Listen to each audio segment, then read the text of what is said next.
Assalamualaikum warahmatullahi wabarakatuh.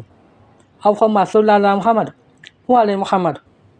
Risalah Ar-Rahman, 13 Oktober 2025. Bismillahirrahmanirrahim. Allah Azza wa Jalla berkata, lihatlah azab merata di mana-mana ketika aku Allah berkandak pada yang aku kendaki dan memberikan kalian kepada hari kiamat.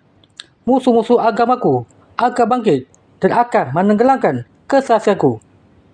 Sungguh, golongan kiri lah tempat mereka dan mereka akan mendapatkan balasan yang setimpal.